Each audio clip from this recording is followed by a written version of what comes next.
Предлагаю вам пинетки нежно-голубого цвета в сочетании с синим. Пинетки выполнены из хлопчатобумажной пряжи с добавлением акрила.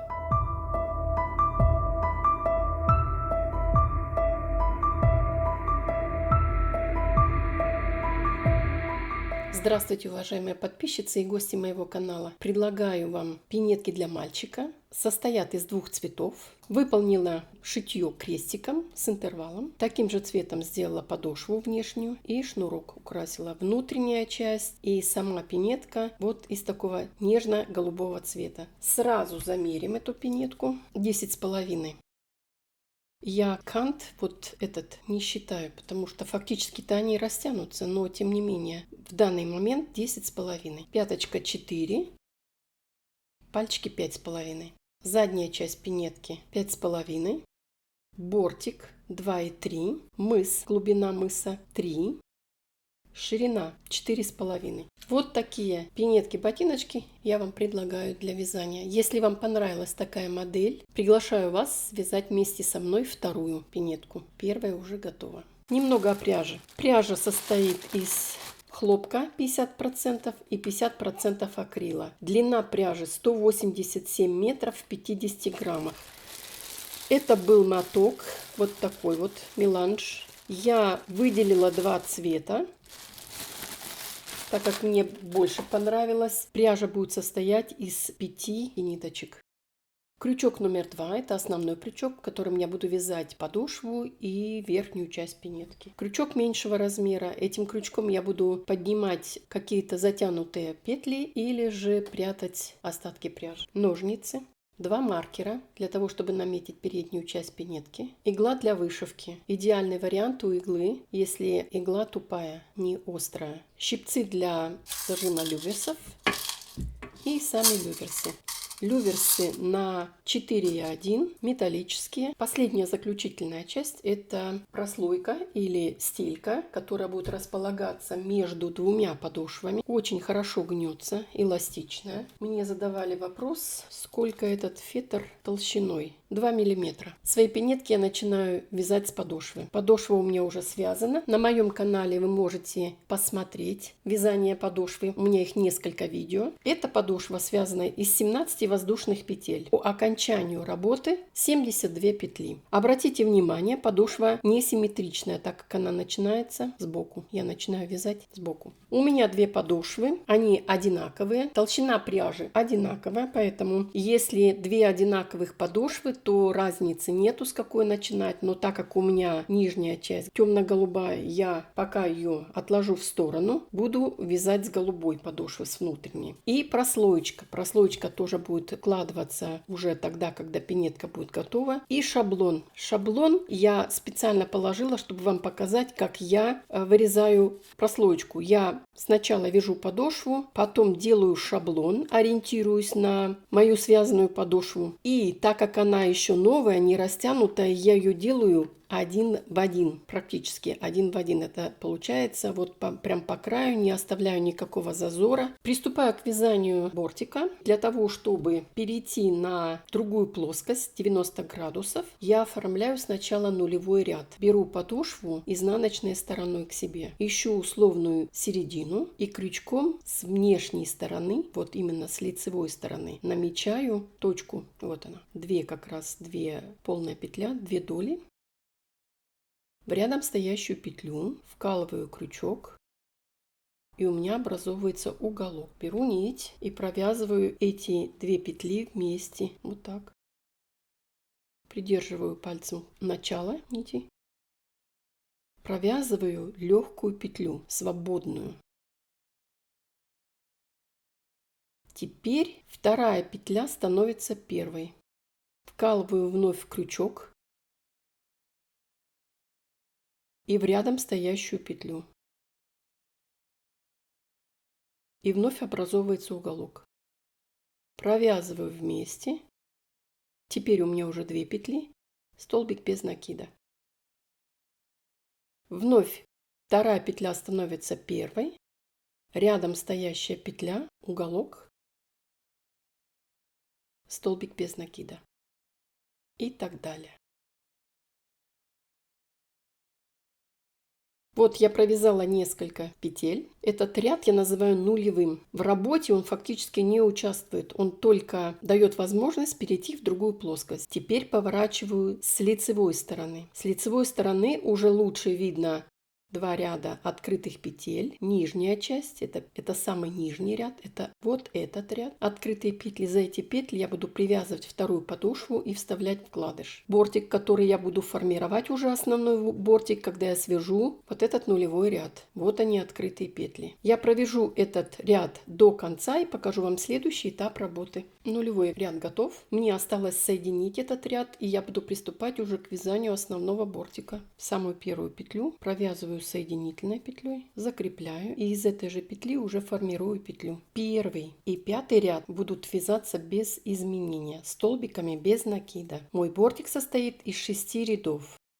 В шестом ряду я на мысе убавлю 4 петли. Вот так. Итак, 5 рядов я провяжу самостоятельно и покажу вам шестой заключительный ряд, где я убавляю петли на мысе. Я провязала бортик в 5 рядов в высоту, и у меня остался последний заключительный шестой ряд. В работе у меня появились маркеры. Маркерами я отметила центральные 20 петель. Маркеры в работе не участвуют. Значит, это у меня вот за маркером следующая петля, и перед маркером должно составлять 20 петель. Я уже начала провязывать шестой ряд бортика, так как он до маркеров идет без изменений. Мне осталось всего 2 петли. Маркер снимаю. И так как я уже сказала, что петля под маркером в работе не участвует, эту петлю я провяжу столбиком без накида.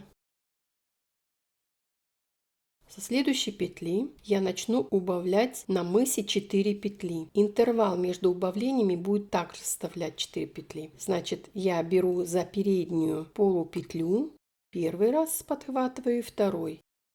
Провязываю вместе столбик без накида. Интервал между убавлениями 4 петли.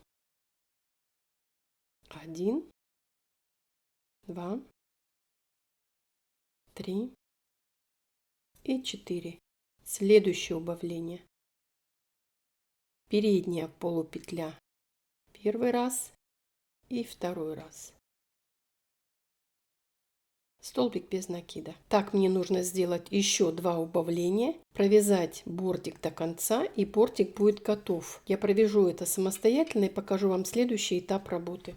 Бортик готов, состоит из 6 рядов, и вновь у меня маркеры отмечены. Теперь я буду вывязывать переднюю часть пинетки, я ее называю мысом. Состоит она из 32 петель. Центральная часть, с которой я буду вывязывать вот именно сам мысик, будет составлять 8 петель. Это начало, и буду прибавлять до 12 центральных петель. 32 это от начала и до конца. Маркеры в работе не участвуют. Использую я классическую схему или методику. Складываю подошву пополам и размечаю с двух сторон. Это значит, у меня с каждой стороны по 16 петель. Так как у меня мыс начнется с 8 петель, то мне от 32 нужно отнять 8. Это будет 24 петли. 24 петли это как раз на боковинки и на продвижение мыса, на увеличение петель на мысе. 24 поделить на 2 это будет 12. Значит, с 13 петли я начинаю вывязывать мыс.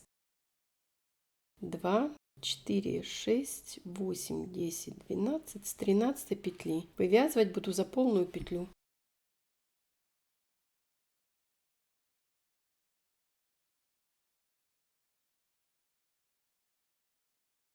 Из этой же петли формирую полноценную петлю.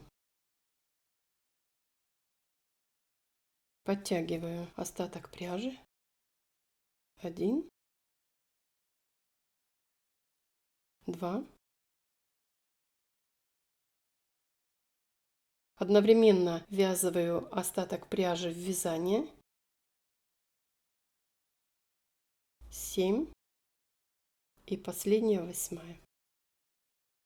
Я провязала центральные 8 петель. Чтобы быть уверенной, что я именно на середине, я всегда проверяю с другой стороны, не ошиблась ли я. У меня должно с другой стороны также быть 12 петель. 2, 4, 6, 8, 10, 12. Все отлично. Продолжаю вязать. Следующие 2 петли будут соединительные. Первая соединительная петля. и вторая соединительная петля. Без петли подъема разворачиваю вязание, нитью перекрываю первую петлю и начинаю вязать со второй. 1, 8 и последняя 9. У меня сформировалась еще одна петля. С изнаночной стороны, уже с другой стороны, вывожу крючок с лицевой стороны и вкалываю его вовнутрь. Подбираю нить, первая соединительная петля и таким же способом вторая соединительная петля. Разворачиваю вязание на лицо, и здесь очень уже хорошо видно петли. Первую петлю пропускаю и начинаю вязать со второй петли. Этим самым я буду прибавлять петли. 1, 2 и новая 10-я петля.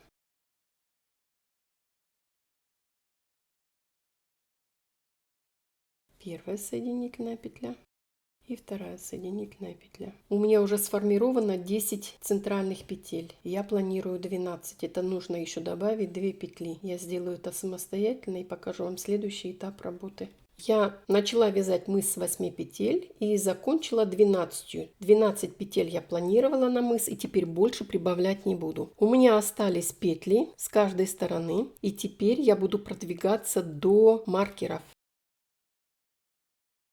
Точно так же провязываю первая соединительная петля и вторая соединительная петля. Разворачиваю вязание, нитью перекрываю первую петлю, вторую петлю пропускаю и начинаю вязать с третьей петли. 1, 2, 11 и 12. Я не прибавила ни одной петли. С другой стороны точно так же. С лицевой стороны завожу крючок вовнутрь, подбираю нить, провязываю соединительной петлей один раз и второй раз. Разворачиваю вязание без петли подъема. С этой стороны уже очень хорошо видно первая петля, вторая и третья. Я буду вязать с третьей петли, так как я не планирую больше прибавлять петли. 1, 2, 11 и 12.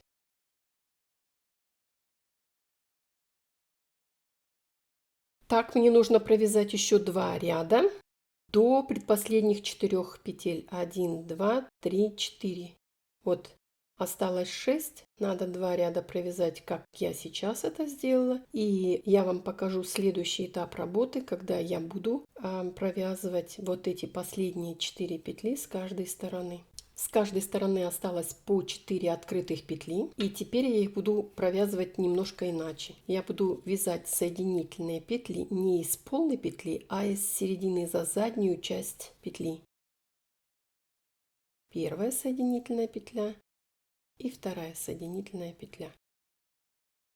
Все точно так же, не прибавляя.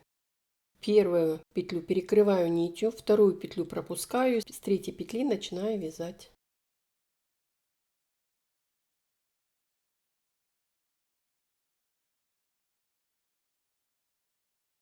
С этой стороны точно так же расщепляю петлю, заднюю стенку, провязываю первую соединительную петлю и вторую соединительную петлю.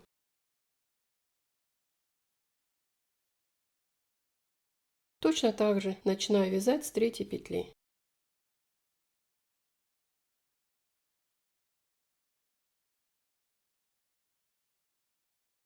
У меня осталось с каждой стороны по 2 петли. Это вяжется аналогично. Расщеплять петлю и за заднюю часть петли провязывать. Я сделаю это самостоятельно и покажу вам следующий этап работы. Последние 4 петли я провязывала полупетлями для того, чтобы оставить вот эти половинки петель для запаха. Вот для вот этих дел как раз.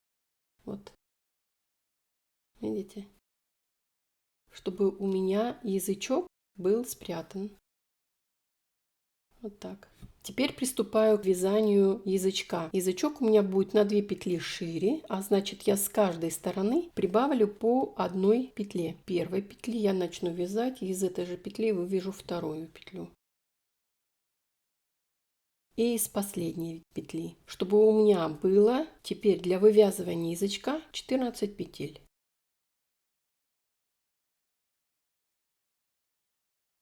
Высота язычка я считаю от начала мыса до окончания 22 ряда. Или если считать парами, то 11 пар. 1, 2, 3, 4, 5, 6. Ну вот, половина у меня уже связана, мне еще осталось связать 6 пар. Язычок у меня прямой. После вывязывания полностью высоты язычка я его обвязываю. В этом сложности тоже никаких нету. Поэтому я сделаю это самостоятельно, чтобы не затягивать видео. И покажу вам следующий этап работы. Передняя часть пинетки готова. Начиная от вот этой косички, это второй ряд, должно быть 11 пар. 1, 2, 3, 4, 5, 6, 7, 8, 9, 10, 11. Обвязала со всех сторон столбиками без накида, для того, чтобы эстетически выглядело очень красиво и ровненько. Теперь приступаю к задней части пинетки. Язычок убираю вовнутрь, чтобы он мне не мешал. И вот 4 полупетли, которые мы сформировали при вывязывании мыса, вот как раз они мне теперь понадобятся. 1, 2, 3, 4. Я буду начинать сначала со второй петли. Первую петлю пропускаю и возьму вторую полупетлю. Закрепляю и формирую из этой же петли полноценную петлю.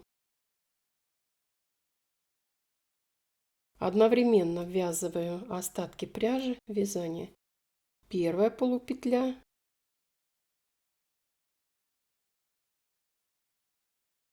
Вторая. Вот ее как раз надо взять полный, чтобы за все нити.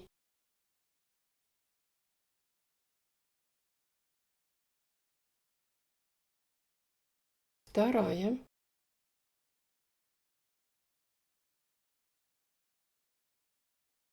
Третья. И перехожу уже на полноценные петли.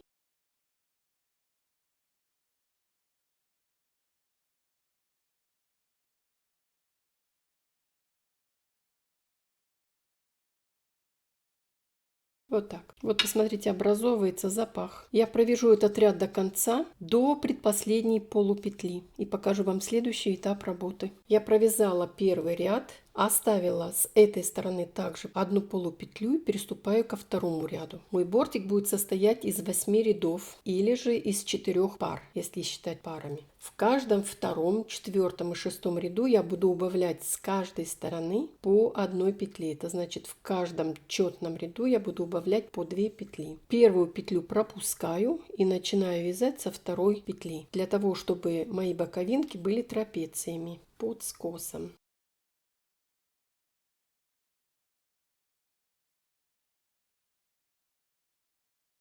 Вот посмотрите, видите, под углом. С этой стороны я буду предпоследнюю петлю пропускать, а последнюю петлю провязывать. Так мне нужно провязать 8 рядов. Это несложно. Я вам покажу следующий этап работы.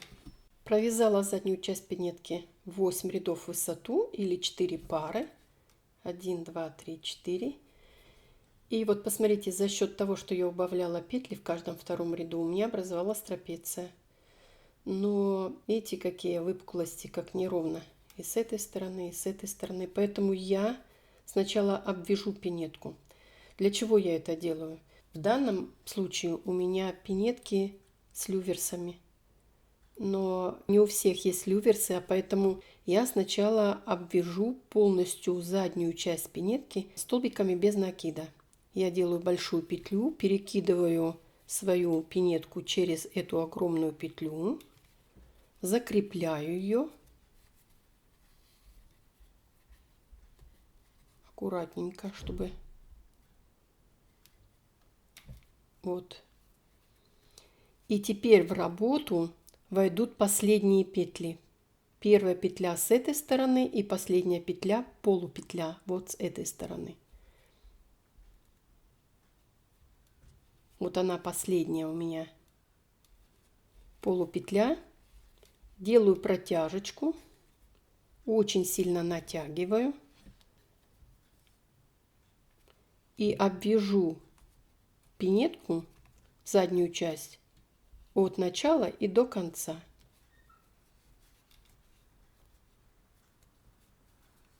Одновременно ввязываю протяжку вязания, чтобы не обрезать ее потом, сложности не создавать. Это намного быстрее и лучше. Выхожу на вершину. Вот последняя петля, чтобы, и так как я уже буду в другой плоскости, чтобы не стягивать вязание, из одной петли вывяжу 2 раза. Вот так.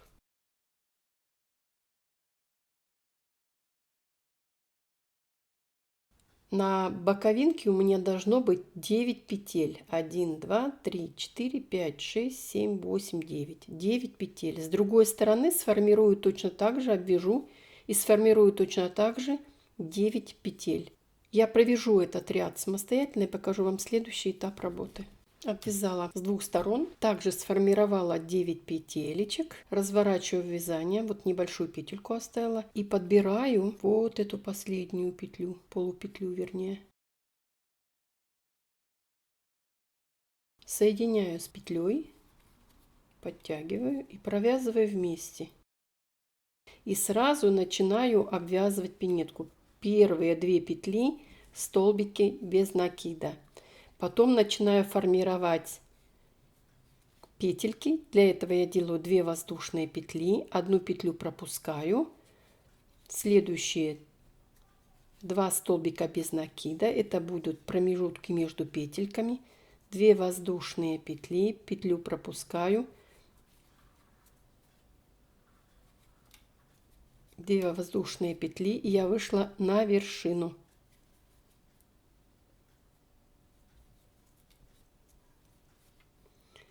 Провязываю с другой стороны точно так же и ориентирую, чтобы у меня 2 нижние петли были столбиками без накида. Я провяжу этот ряд до конца и покажу вам следующий этап работы.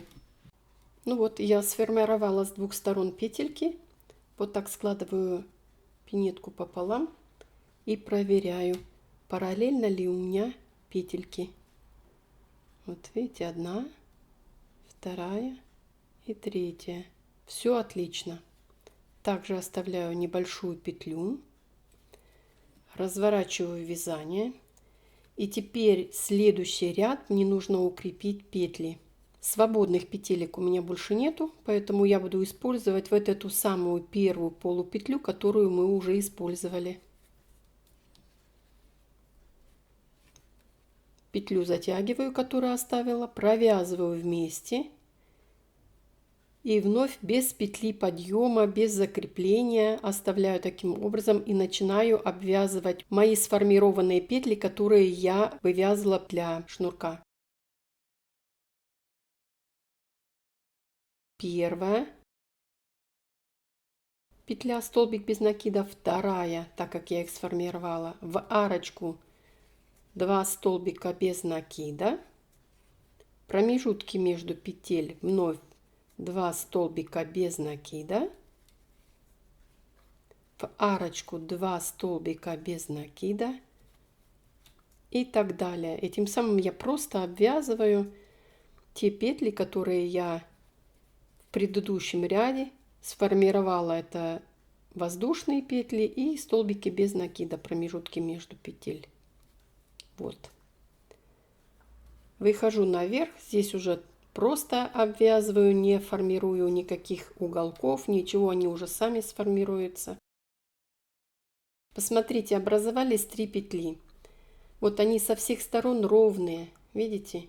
Поэтому при натяжении шнурка не будет никаких угловатостей, ничего. Будет эстетически смотреться очень красиво. И если у вас нет люверсов, ничего страшного, петли закрепленные, они не порвутся. При натяжении они будут очень хорошо смотреться. Итак, я провяжу все это до конца, до последней петли, покажу вам следующий этап работы. Обвязала с 2 сторон петельки для шнурков и вновь свободная петля. Вязание еще не закончено. Разворачиваю вязание на изнаночную сторону. И вот с этой стороны, так как у меня с этой стороны также нет свободных петель я буду использовать последнюю полупетлю. Подхватываю мою петельку, затягиваю.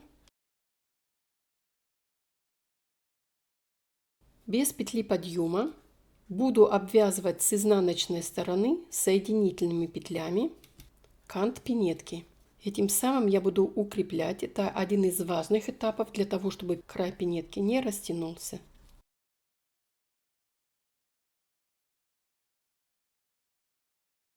Вот так. Если сравнить две стороны, еще не обработанную, не обвязанную, и уже я начала вязать, посмотрите, какая толщина. Происходит двойная толщина, это очень здорово, значит, она будет не такая мягкая, видите, не так будет сгибаться, во-первых. Во-вторых, ту петлю, которую вы сформируете, она растянется на длину, которую вы сформируете, и пинетка больше не будет растягиваться.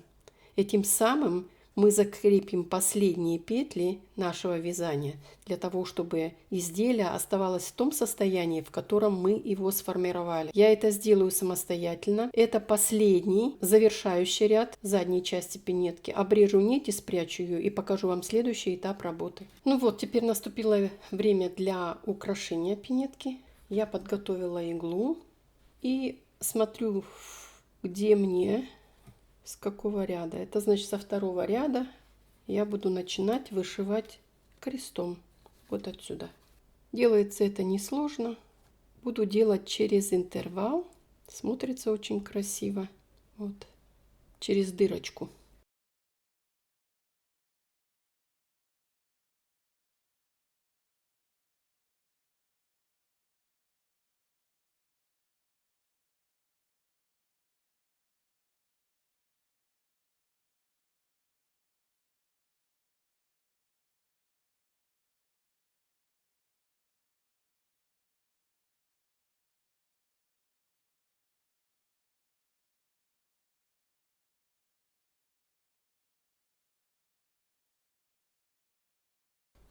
Следующая звездочка или крестик и так далее. Делаю свободно, чтобы они выглядели объемными, смотрится красиво, но не сильно свободными. Посмотрите уже, как смотрится красиво, так как пряжа по цвету очень хорошо сочетается, выглядит очень красиво. Вот таким образом мне нужно вышить полностью крестики по кругу. И потом я покажу вам следующий этап работы. Теперь наступило время для того, чтобы вставить люверсы. Шнурок у меня уже есть. На моем канале есть вязание шнурка. Если вам интересно и вы хотите связать сами шнурок, то вы можете посмотреть на моем канале. Там два вида шнурка. Вот это полый шнурок. Есть еще у меня плоский шнурок. Замерю, чтобы вы знали, сколько сантиметров, кому интересно. 24-48 сантиметров. На каждую пинетку ботиночек мне понадобится 6 штук. С каждой стороны по 3 люверса. Немножко оттягиваю петельку. Вставляю люверс.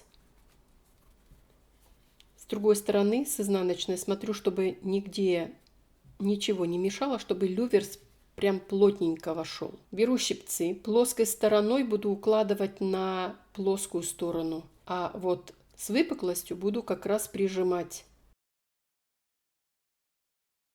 Вот так.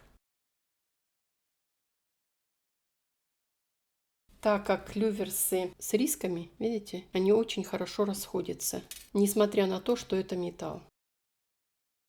Люверсы эти очень качественные, они не дешевые, они никелированные какие-то еще, поэтому при стирке они не заржавеют. Если вы не найдете хороших качественных люверсов, то лучше сделать без люверсов, потому что при стирке люверсы заржавеют, будет некрасиво. Итак, я сделаю это самостоятельно и покажу вам следующий этап работы. Ну вот, посмотрите, что получилось. Уже вставила шнурок. Смотрится очень красиво, сочетается очень хорошо. И теперь следующий, последний этап работы – это подошва. Подошва будет темно-синего цвета. В процессе, когда я довяжу почти половину, я вставлю метровую стелечку. Теперь приступаю к вывязыванию подошвы. Намечаю 2 петли, подбираю. и буду обвязывать с внешней стороны соединительными петлями. Буду делать я это очень свободно, стараться очень свободно, для того, чтобы дать возможность двум подошвам растянуться.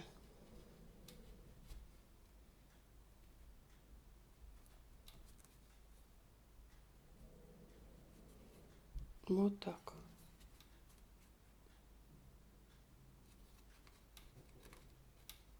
Не торопясь, стараюсь подобрать 2 полных петли одной подошвы и другой подошвы.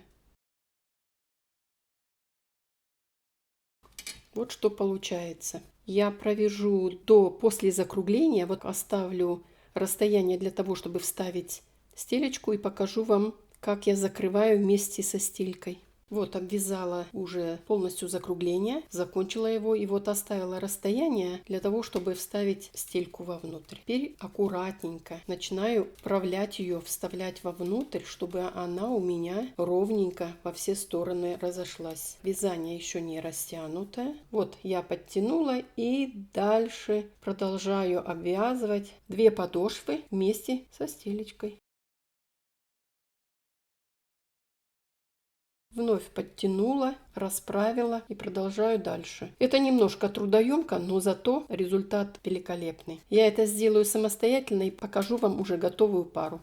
Ну вот, обвязала. Теперь смотрите, она немножко перекошенная, поэтому мне надо ее вот таким образом расправить, чтобы подошва установилась на свое место. Теперь у меня остались 2 хвостика. Эти 2 хвостика я выведу в одну сторону.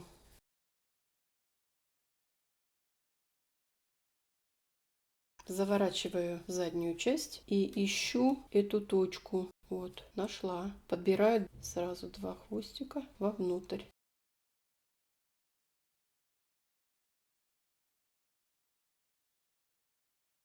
Вот.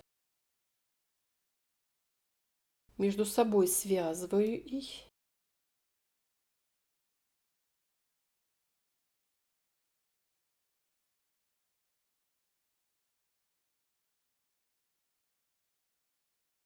Второй узел более-менее плотный.